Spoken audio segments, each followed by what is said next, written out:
تو سب سے پہلے تو مجھے یہ بتائیں کہ حضرت عائشہ رضی اللہ تعالیٰ عنہا کی ایج کیا تھی شادی کے وقت؟ پہلے تو عام فہم انداز میں اس ملحد سے یہ پوچھیں کہ تم جب اللہ تبارک و تعالیٰ کی ذات پر یا کسی خدا پر یقین ہی نہیں رکھتے تو یہ تو بات کی بات ہے. بالکل صحیح. پہلے تم سے اس بارے میں بات ہوگی کہ اللہ تبارک و تعالیٰ کے وجود کا جو تم انکار کرتے ہو اس پر دلیل کیا ہے تمہارے پاس. تو اسلام کے ہی اس دور میں کنیزوں اور غلاموں کا جو ہے نا ایک رواج تھا جس میں کنیز اور غلام کی خرید و فروخت اور یہ سب گفٹ کرنا دینا لینا یہ بہت ایک عام بات سمجھی جاتی تھی. اس بارے میں کیسے ہم کریں بات؟ اچھا ہم تو بڑی بڑی باتیں کرتے ہیں کہ یہ کافر ہے یوں ہے ایسا ہے ویسا ہے اس کو کیا پتہ. اگر وہ ہم سے یہ سوال کر لے کہ یار تم تو مسلمان گھر میں پیدا ہو گئے ہو نا تبھی تم مسلمان کی باتیں کر رہے ہو, میرا کیا قصور ہے اگر میں جو ہے نا کافر گھرانے میں پیدا ہوا ہوں. السلام علیکم, کیسے ہیں مفتی صاحب؟ وعلیکم السلام, اللہ کا کرم, آپ خیریت سے ہیں؟ شکر ہے اللہ کا. آج بہت خوشی ہے مجھے, ہم لوگ رات میں ریکارڈنگ کر رہے ہیں, رات میں دماغ زیادہ چلتا ہے میرا. اللہ خیر کرے گا. اچھا پچھلی دفعہ کافی ٹائم سے میں سوچ رہا تھا کہ نیکسٹ ریکارڈنگ میں یہ بات ضرور کروں گا کہ پچھلی دفعہ میں نے یہ اعتراض بڑا اٹھایا تھا کہ مفتیان اکرام یا علماء اکرام ہمیں جواب نہیں دیتے. تو کافی نیگیٹو باتیں تو میں نے بتا دی تھی, ایک پازیٹیو بات جو ہے نا وہ میرے ذہن میں رہ گئی تھی اور اس دن میں نے کہا نہیں, تو میں چاہ رہا ہوں کہ یہیں سے شروع کی جائے بات. صحیح. تو شاہ صاحب جو ہیں مظفر حسین شاہ صاحب, انہوں نے ہمیں ٹائم دیا تھا بغداد شریف کے ایئرپورٹ پر, اور ایسا ٹائم دیا تھا کہ یعنی سارے کام چھوڑ کر, جب انہیں پتہ چلا تھا نا کہ ہمارے ذہن میں کچھ سوالات ہیں, ہم کچھ لوگ بیٹھے ہوئے تھے اور کچھ میرے گروپ کے لوگ بیٹھے ہوئے تھے, تو کہنے کا مقصد یہ مجھے یہ بتانا بہت ضروری تھا کہ ایسا نہیں ہے کہ ہمیں کوئی جواب نہیں دیتا. تو انہوں نے ہم کو جو ہے نا بہت, جس طرح آپ ماشاء اللہ بیٹھ کے ٹائم دیتے ہیں, تو انہوں نے تو بالکل یعنی بے وقت ہم کو ٹائم دیا تھا. تو وہاں پہ آپ کی وہ والی بات آ جاتی ہے کہ اگر ہم خود کوشش کریں تو ایسا نہیں ہے. تو آج کے کچھ سوالات ہیں, شاہ صاحب نے آپ کو جوابات دیے ہوں گے تو پھر تسلی تو ہو ہی گئی ہوگی. اور یقیناً ہاں, صرف مجھے اکیلے کو نہیں, جتنے لوگ بیٹھے تھے نا سب کو بڑی تسلی ہوئی. تو بات وہی ہے, آپ کی والی بات صحیح ہے کہ جب ہم پہنچیں گے انشاءاللہ تو ہمیں بھی کچھ نہ کچھ مل ہی جائے گا فیض انشاءاللہ. اچھا مفتی صاحب, بغیر ٹائم ویسٹ کیے کچھ آج کنٹروورشل قسم کے سوال ہیں جو کچھ لوگوں کے دماغ میں اس طرح ہیں, اور کافی جو ملحدین ٹائپ کے لوگ ہیں وہ ان باتوں پر بڑے اعتراضات اٹھاتے ہیں, اور ظاہر سی بات ہے جو عام بندہ ہوتا ہے اس کے پاس ان باتوں کے جواب نہیں ہوتے. تو میری گزارش آپ سے یہ ہے کہ آپ تھوڑا اپنے لیول سے نیچے آ کے سمجھے, وہ اتنے موٹے موٹے الفاظ استعمال نہیں کیجیے گا کہ کوئی بات نہ کر سکے. ایسے لوگوں کے لیے آپ ایسے الفاظ استعمال کریں کہ وہ بات بھی سمجھ جائیں, اور اگر وہ کسی گروپ میں بیٹھے ہوں اور ان سے یہ سوال ہو تو وہ آپ کا کم سے کم, آپ نے جو 100% بولا اس کے 70% تو آگے پہنچا سکے. ٹھیک ہے, چلیں مفتی صاحب, پہلا سوال یہ کہ حضرت عائشہ صدیقہ رضی اللہ تعالیٰ عنہا کا جو معاملہ ہے رسول اللہ صلی اللہ علیہ وآلہ وسلم کے نکاح کے ساتھ, جو ان کا نکاح ہوا, تو سب سے پہلے تو مجھے یہ بتائیں کہ حضرت عائشہ رضی اللہ تعالیٰ عنہا کی ایج کیا تھی شادی کے وقت؟ بسم اللہ الرحمن الرحیم. دیکھیں اس میں سب سے پہلے تو یہ بات ذہن میں رکھیں کہ سیدہ عائشہ صدیقہ رضی اللہ تعالیٰ عنہا کا جب نکاح ہوا تھا نا تو اس وقت آپ کی عمر مبارکہ 6 سال تھی. 6 سال تھی, تو یہ کنفرم ہے کہ 6 سال جی. اور جب رخصتی ہوئی تو اس وقت آپ جب رخصتی کے قابل ہو چکی تھی تو 9 سال کی عمر آپ کی تھی اور وہ رخصتی ہوئی تھی. ٹھیک ہے, یہ ایک وہ قول ہے کہ جس پر اکثر علماء کا اعتماد ہے, تفاسیر وغیرہ میں یہی چیز ہمیں ملتی ہے. تو یہ ایک متفقہ چیز. تو 6 سال کی عمر میں آپ کا نکاح ہوا تھا اینڈ 9 سال کی عمر میں رخصتی ہوئی تھی. تو اس بات کے اوپر یعنی سائنس کو لے کے لوگ آتے ہیں کہ سائنسی حساب سے جو ہے نا یہ کیسے پاسبل تھا, اور یعنی وہ ان کی عمر بہت چھوٹی تھی, اور جو الفاظ وہ استعمال کرتے ہیں وہ یہ کہ وہ بچی تھی اور آقا صلی اللہ علیہ وآلہ وسلم کی عمر اس وقت زیادہ تھی. تو اس کو کیسے, یعنی اس سوال کو بہت زیادہ اٹھایا جاتا ہے, تو اس کے بارے میں ذرا ڈیٹیل میں بتائیں نا.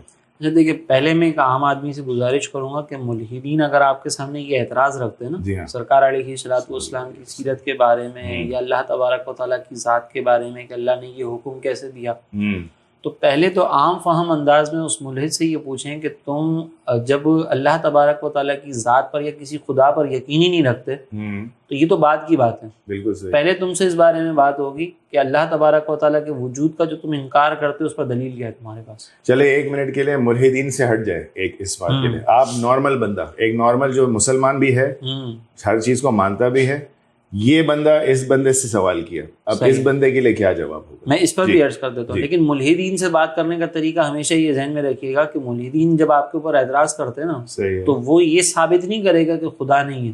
بالکل ٹھیک ہے. وہ یہ ان چیزوں کو بنیاد بنا کر آپ کے ذہن میں وسوسے ڈالنے کی کوشش کرے گا. بالکل صحیح. اور پھر کہے گا کہ ہم اس لیے خدا کو نہیں مانتے. صحیح صحیح. تو یہ تو بعد کی چیز ہے نا. وہ بیسیکلی ایسی باتیں آپ کے دماغ میں لائے گا, کوشش کرے گا کہ ہم جو ہے نا اپنی راہ سے بھی ہٹ جائیں. تو ملحدین سے اگر آپ کے اوپر اعتراض کر رہے ہیں تو اس کو کہیں کہ یہ آپ کا کام کی بات ہی نہیں ہے. ٹھیک ہے. آپ تو نبی کو مان ہی نہیں رہے, آپ تو خدا کو مان ہی نہیں رہے, تو آپ پہلے بات اس پر کریں. صحیح. بعد میں اس پہ بات ہوگی. اب یہ ہے کہ اپنے ذہن کو ہم وسوسوں سے کیسے بچائیں, یا کسی مسلمان کو کیسے اس پر قائل کریں.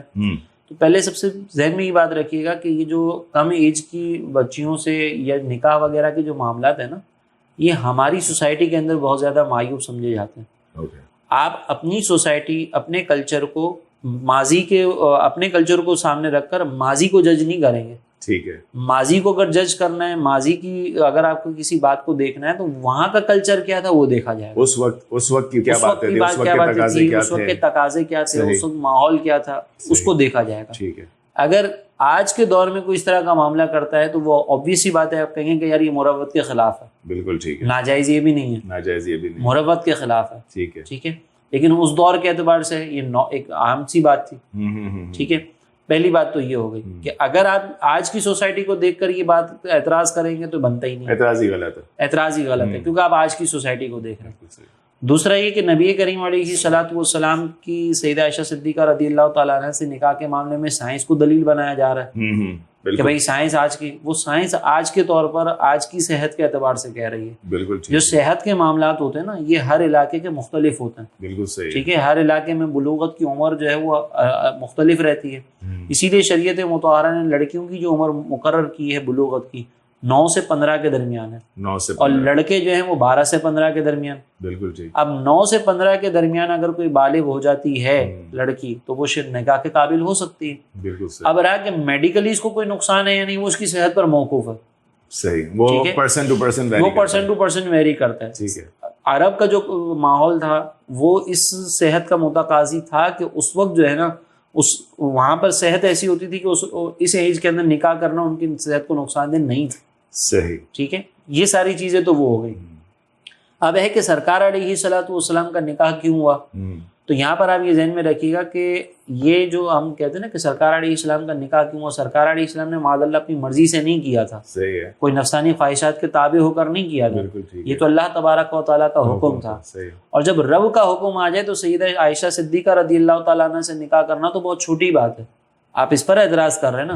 حضرت ابراہیم علیہ السلام نے کہ حضرت اسماعیل علیہ السلام کو ذبح کرنے کے لیے تیار نہیں ہو گئے تھے. بالکل صحیح بات. اب ایک بچے کو قربان کر دینا یہ زیادہ بڑا میٹر ہے یا یہ جو شادی کا معاملہ ہے یہ زیادہ بڑا میٹر ہے؟ اس پر تو کوئی ظاہر سی بات, اس پر تو ہم جو ہے وہ جذبہ بتاتے ہیں کہ دیکھیں اللہ تعالیٰ کے حکم پر عمل کرنے کا جذبہ کیسا تھا. یہاں پر ہم جو ہے وہ اپنے ذہنوں کے اندر وسوسے لے کر آ جاتے ہیں. کیوں؟ بالکل صحیح. ٹھیک ہے نا. تو اسی لیے سرکار علیہ الصلوۃ والسلام نے کوئی نفسانی خواہشات کے تابع ہو کر نہیں کیا تھا. اگر نفسانی خواہشات کے تابع ہو کر معاذ اللہ کیا جاتا تو پھر ساری ازواج ایسی ہوتی ہیں جو کنواری ہوتی ہیں اور ایج سے کم ہوتی. لیکن آپ پہلی خاتون کو دیکھیں جو سرکار علیہ الصلوۃ والسلام کی عمر جو ہے وہ 25 سال ہے, اور بی بی خدیجہ الکبریٰ رضی اللہ تعالیٰ عنہ کی عمر جو وہ 40 سال ہے.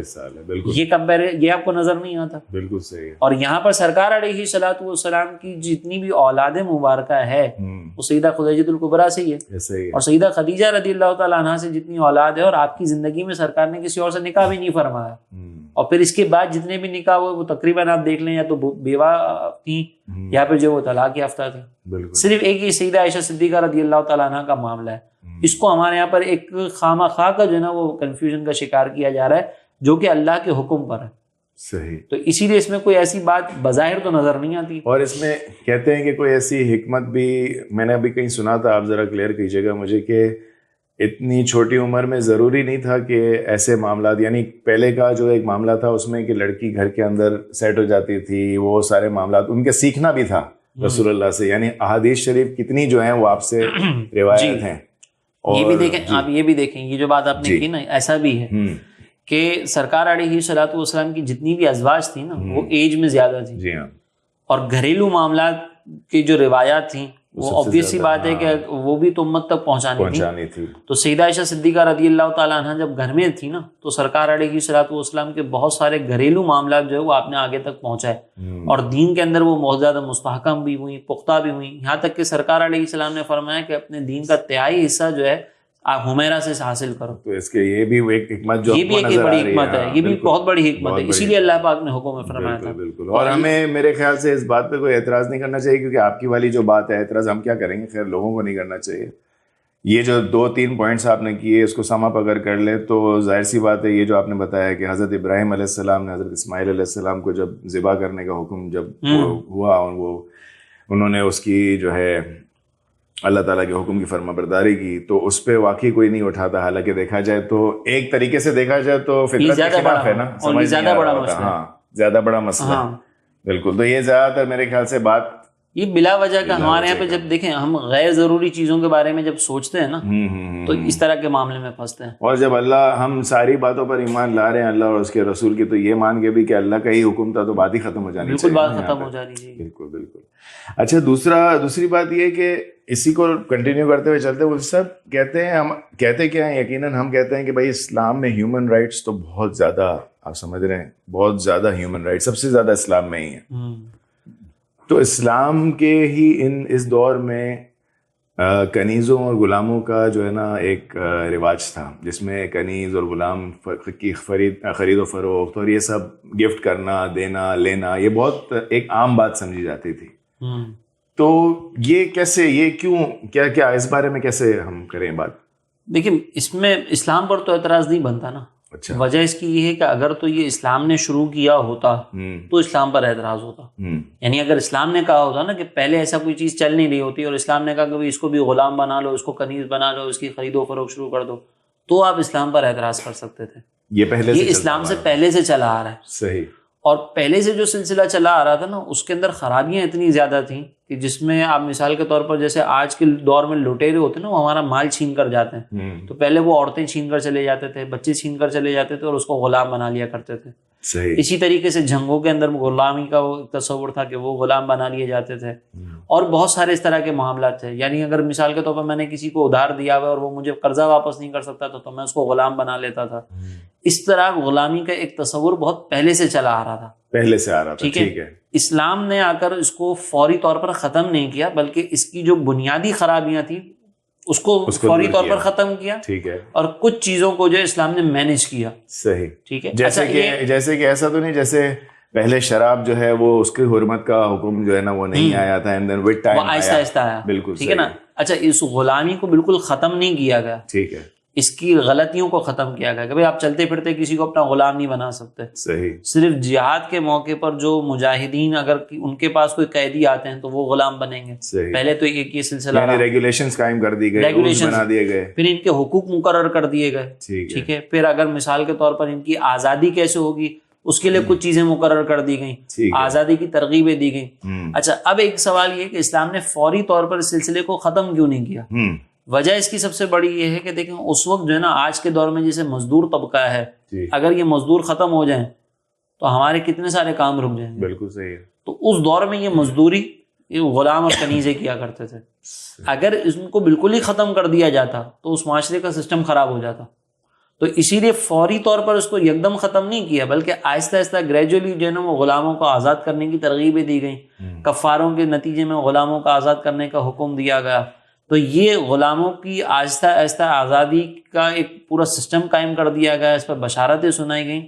اور پھر ہم دیکھتے ہیں کہ اسلام نے ایسا سسٹم قائم کیا کہ آج کے دور میں غلامی بالکل ختم. یہ کب ختم کیسے ہوا, کب ہوا, یہ کوئی ہے بھی پتہ ہے یا؟ دیکھیں یہ ختم کب ہوا ایگزیکٹلی تو میرے ذہن میں نہیں کون سا سن تھا, لیکن آپ آج کے دور میں آپ دیکھ لیں کہ غلامی کا ایک تصور جو وہ مطلب آپ 100-250 سال پہلے بھی چلے جائیں نا تو آپ کو یہ تصور بالکل بھی نہیں ملے گا. بالکل ایسے ہی. ٹھیک ہے نا. یہ کیوں نہیں مل رہا؟ کیونکہ ایک باقاعدہ سسٹم تیار ہوا تھا.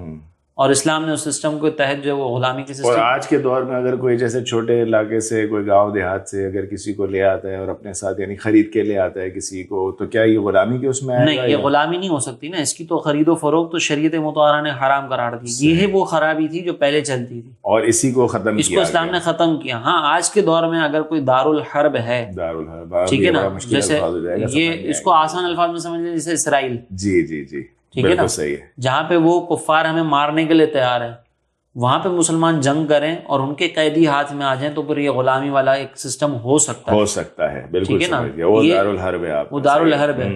لیکن ایسے نہیں ہو سکتا کہ گاؤں میں جائیں کسی کو خرید کر آ جائیں کہ بھئی تمہارے پاس پیسہ نہیں ہے, یہ وہ تو آزاد شخص ہے نا, اس کو ہم نہیں کر سکتے. صحیح. یہ غلامی کا پورا سمجھنے کے کانسیپٹ ہے جو اسلام نے رائج نہیں کیا تھا, یہ پہلے سے آیا ہوا تھا اور اسلام نے اس کو مینج کیا, ریگولیشنز لے کر آیا اور آہستہ آہستہ کر کے یہ بھی جی, اور غلاموں کو مارنے تک کے سے اسلام نے منع فرما دیا. پھر اس میں آزاد کرنے کے جو بشارتیں ہیں اور یہ ساری چیزیں پھر اس میں بہت سارے فضائل پھر ہم کو ملے نا اسلام کی برکت سے. ایسا ہی ہے. صحیح. تو اب اس پہ تو اسلام پر تو اعتراض نہیں بنتا نا, سمجھیے. ہاں یہ تو ایک پہلے سے سسٹم چلتا ہوا آ رہا تھا, اس کو بہتر سے بہتر کیا گیا اور ختم ہو گیا. بالکل بالکل ٹھیک ہے. اچھا مفتی صاحب, ہم تو الحمدللہ مسلمان گھرانے پیدا ہوئے, ٹھیک ہے. اچھا ہم تو بڑی بڑی باتیں کرتے ہیں کہ یہ کافر ہے, یوں ہے, ایسا ہے, ویسا ہے, اس کو کیا پتا. اگر وہ ہم سے یہ سوال کر لے کہ یار تم تو مسلمان گھر میں پیدا ہو گئے نا, تبھی تم مسلمان کی باتیں کر رہے ہو, میرا کیا قصور ہے اگر میں جو ہے نا کافر گھرانے میں پیدا ہوا ہوں تو. دیکھیں مسئلہ یہ ہے, اور وہ ابھی سب سے بڑا سوال وہ یہ کرتا ہے کہ اچھا میں کافر گھرانے میں پیدا ہوا ہوں تو میں ساری زندگی جو ہے نا جہنم میں جلوں گا, تم لوگ کچھ بھی کرو, یعنی کلمے پہ گئے تو تم لوگ جنت میں چلے جاؤ گے. یعنی میں ایک الگ انداز میں سوال کر رہا ہوں, میرا مقصد کوئی ایسا نہیں, صرف آپ سے جواب لینا میرا مقصد ہے. تو اس بارے میں کیا بات ہے, اس کی کیا, وہ کہتا ہے کہ میرا کیا قصور ہے, اس کا کیا جواب دے. ویسے وضاحت کی ضرورت نہیں, میں فتوی نہیں لگا, میں ڈر رہا ہوں نا اسی لیے. اچھا دیکھیں مسئلہ یہ ہے کہ اس کا قصور کیا ہے, ٹھیک ہے نا. پہلی بات تو یہ ذہن میں رکھیے گا کہ اللہ تبارک و تعالیٰ نے عقل سب کو دی ہے, ٹھیک ہے. بہت سی چیزیں نا وہ عقل کے فیصلے سے انسان حاصل کر سکتا ہے, ٹھیک ہے. اب یہاں پر پہلی بات یہ کہ مجھے اسلام کی دعوت نہیں پہنچی, اگر کوئی یہ کہتا ہے, ٹھیک ہے, تو وہ ہم یہ دیکھیں گے کہ اس تک دعوت نہیں پہنچی کا ایک بنیادی تصور کیا ہے. اگر تو وہ کسی ایسے گاؤں علاقے دیہات میں ہے کہ اس نے اسلام کا نام تک نہیں سنا تھا, اس کو پتہ ہی نہیں ہے کہ سرکار علیہ صلاۃ والسلام تشریف لائے اور آپ نے دین کا پیغام دیا, اسلام کا پیغام دیا, اس کو کچھ بھی نہیں پتا, تو اس کے بارے میں حکم یہ ہے کہ کم از کم وہ کائنات کے سسٹم کو دیکھے اور یہ تصور کر لے کہ اس کو چلانے والی کوئی ایک ذات ہے, ایک کریٹر ہے. بس وہ ذہن میں رکھ لے, اس کریٹر کا نام بھی اس کو نہ پتا ہو, بے شک وہ اللہ کا تعارف بھی نہ جانتا ہو, بس اتنا جان لے کہ بنانے والا ایک کریٹر ہے, تو اس کی نجات ملے گی, ٹھیک ہے نا. اس کا پھر کوئی قصور نہیں ہوگا. اب مثال کے طور پر کوئی یہ کہتا ہے کہ بھئی میں تو ایسے جگہ پر پیدا ہوا تھا اور میں نے ایک کریٹر پر ایمان بھی رکھا تھا, پھر بھی میں جہنم میں چلا گیا, تو اعتراض ہے, ہم نے اس کو مکلف ہی نہیں بنایا. لیکن جس نے سن لیا کہ اسلام نام کا ایک دین ہے, پہلی بات تو یہ کہ ہمیں خدا تبارک و تعالیٰ پر ایمان لانا ہوگا, ٹھیک ہے نا. یہ تو اللہ تعالیٰ نے ہر ایک کے لیے وہ مقرر کر دیا ہے, صحیح ہے. اب اس خدا کا پیغام ہم تک پہنچا ہے, اس نے ہمیں کچھ ہدایات دی ہیں, یہ تلاش کرنا ہر ایک کی ذمہ داری ہے, ٹھیک ہے نا. مسلمانوں پر بھی ہم نے, مسلمان پیدا تو ہوئے ہیں ہم, ٹھیک ہے, لیکن اللہ تبارک و تعالیٰ کی ذات کے بارے میں کیا عقائد سیکھنا ایک مسلمان کی ذمہ داری نہیں؟ بالکل سیکھنا اس کی ذمہ داری. مفتی صاحب اس میں پھر یہ لوگ کہتے ہیں نا, اب ہم لوگ کیا کہتے ہیں, ہم لوگ کہتے ہیں کہ بھائی جو گمراہ ہے یا جو مسلمان بھی ہے اور گمراہ ہے اور بد دین ہے یا کچھ اس طرح, ہم تو اس سے بھی قطع تعلق کہہ دیتے ہیں. مفتیان اکرام کہتے ہیں بھائی آپ ان سے بھی دور ہو جاؤ, کوئی رشتہ نہیں جوڑو, کوئی دوستی نہیں رکھو. تو اگر ہم لوگ ان کے ساتھ بیٹھیں گے نہیں, یا یہ ہم غیر مسلمانوں کے ساتھ بیٹھیں گے نہیں, تو پھر ان کو سمجھائیں گے کیسے یہ ساری باتیں؟ دیکھیں یہ قطع تعلقی کا جو حکم دیا جا رہا ہے نا, اس کی ایک بہت بڑی وجہ ہے. آپ نے جیسے ذکر کیا کہ ہم اس کو سمجھائیں گے کیسے, جی ہاں, تو اس کو سمجھانے کے لیے پہلے خود بھی تو سمجھنا ضروری ہے نا. اب ایک عام آدمی مثال کے طور پر آج جو ہے وہ ملحدین کو سنتا ہے تو وہ ملحدین کی باتوں سے متاثر ہو رہا ہے, ایسا ہی ہے. ایک کافر کو سن رہا ہے, وہ کافر کی باتوں سے متاثر ہو رہا ہے. ایک گمراہ کو سن رہا ہے, اس کی باتوں سے متاثر. اب ہم اس کو کہیں کہ تم جا کے اس کے ساتھ بیٹھو, جس کے پاس اپنے پاس کچھ نہیں, اس کو خود نہیں پتا, اس کو خود نہیں پتا. یہ ان کو سمجھایا جائے گا, لیکن سمجھائے گا کون؟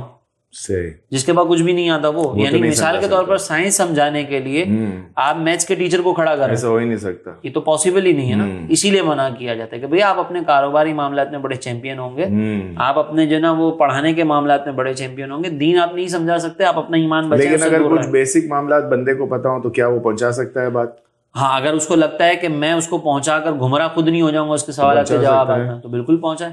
ٹھیک ہے نا، تو یہ ہمیں ایک بنیادی طور پر کلیہ سمجھنا ہوگا. ٹھیک ہے. اچھا، اب ایسے ہی جو لوگ ہیں جو بہت ساری آج کل آپ کو پتا ہے ٹک ٹاک پہ ویڈیوز چل رہی ہیں، ریلز چل رہی ہے، پتہ نہیں کون کون آگے ٹی وی پر بات کر رہا ہے، ہر کوئی اپنی مرضی سے بات کر رہا ہے. ہمارے بارے میں بھی شاید کچھ لوگ یہی باتیں کر رہے ہوں گے لیکن بات یہ ہے کہ ہم تو الحمدللہ اچھی باتیں کر رہے ہیں. کہنے کا مقصد یہ ہے کہ ان کو سن کے اگر کوئی بندہ جو ہے نا شبہات میں پڑ جاتا ہے، اس کے دماغ میں وسوسے چلتے رہتے ہیں اور قریب ہو جاتا ہے کہ وہ جو ہے نا یہ ان کی طرف چلا جائے یا اس میں ایک ملحدین والا جو ہے نا ایک ایسپیکٹ آ جائے اس کے اندر، تو ایسے شخص کو کیسے بچایا جا سکتا ہے؟ دیکھیں یہیں سے جو میں نے ابھی آپ کو سوال کیا نا جو قطع تعلق والا، وہ تو ایسے ایک ضمن سوال کر دیا میں نے.